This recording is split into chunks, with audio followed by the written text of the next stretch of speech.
Hey guys, Thursday, video 1. You're almost done with the second week of class, so yay. Today in this video, we're going to talk about organization, common knowledge, and context. And I'm going to tell you where to go and how to start researching for your rhetorical analysis paper. So you guys have done your writing response 2, you have those back, your writing response 3, good job. Continue to work on those free writes. In your free writes, I do provide feedback, so make sure you do log in and look at that feedback, especially early in the project. I'm trying to guide you so you have less of a headache later.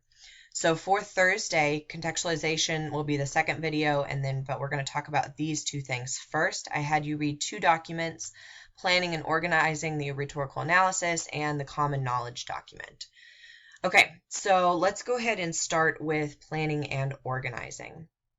So most of you are doing actually the purge election year from your free writes. That's great, that's fine, it's the most recent one, and we kind of already talked about how it's relevant to a lot of the political ideas that are circulating today. So the first thing you do is obviously choose your movie poster. And again, by noon today, and Thursday, you would have submitted your request to do a different movie poster if you so choose. No one has done that yet, so I guess you're happy with your choices.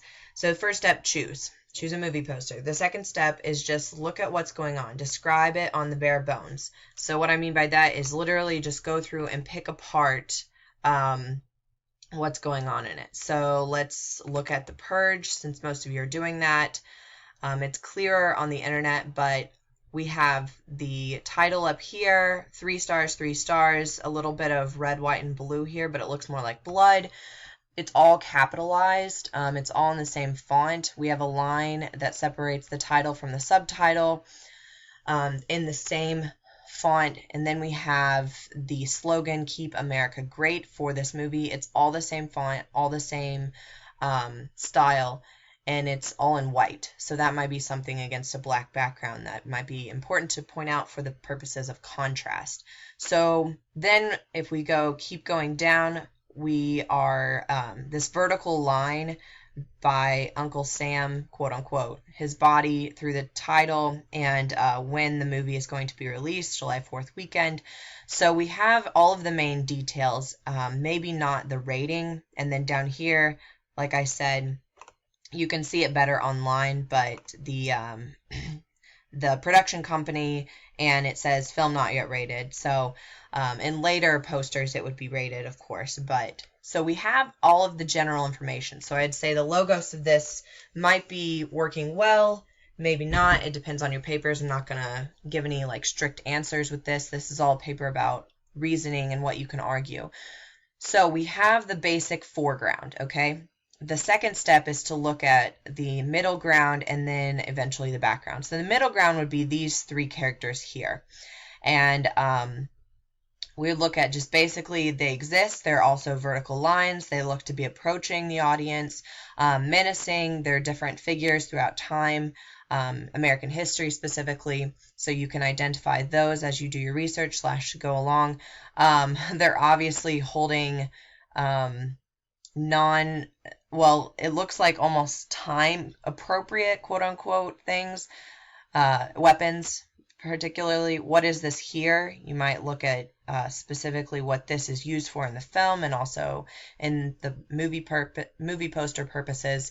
And then the background. So we have a knockoff of Lady Liberty, some fire, and some people over here doing something menacing. And then we have this general atmosphere of fog, smoke, etc. The lighting, look at that. Who is being lit? How's this spotlight effect characterize the rest of what's going on in the movie poster? Okay, so if I were just describing it, that would be my first assessment. There's so much to cover, but that would just be an introduction to the movie poster.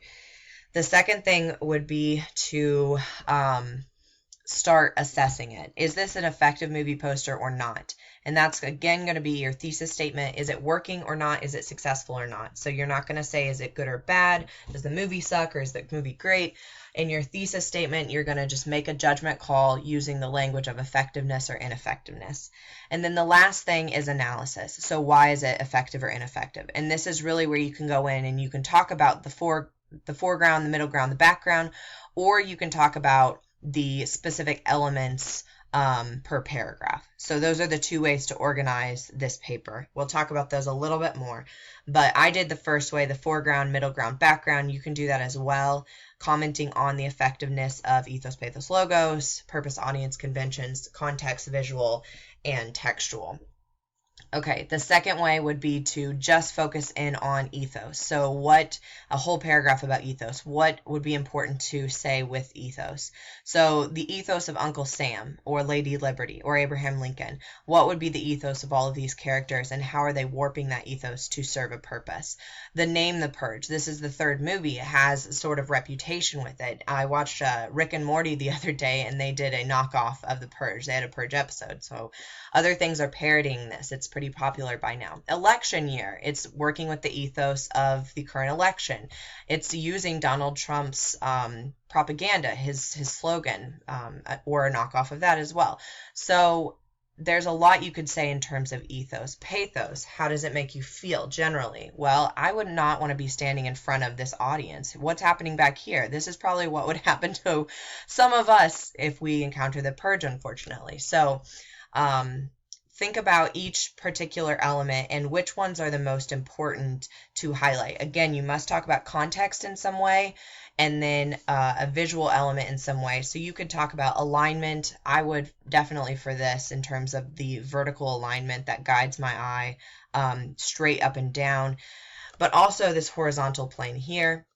You could talk about contrast of colors. It is mocking many things, parroting them, robbing them of American historical value, you could say, or repetition, the repetition of historical figures, of bodies, how are they placed, etc. Okay, so you must talk about contrast and a visual element, and then choose 3 to 5 others from the list of the 9. And the list of the 9 rhetorical elements is again on the assignment sheet. So that is, those are the 2 ways to organize your paper. I would again encourage a lot of you to create an outline, and in the document I had you read for today, this has an outline structure for you. So I created one from scratch for the first paper. This one's created by the university, but I found it useful, so I included it in your readings for this class. So, introduction. The sample papers have great introductions. Something you should not do in your introduction is say something like, throughout history, political leaders have been important, or throughout time, the issue of violence and class warfare has been important. Like, these are obvious statements. I'm immediately going to delete them in your drafts, and I'm going to say, think of something that is more original, that you can come up with to introduce your reader to your paper. So you might mention, you can do stylistic things. You might mention like the list of parodies, or if you've seen The Purge in other ways, or the Hunger Games has been parodied to death by this point. Some of you are doing Mad Max. There are a lot of those films.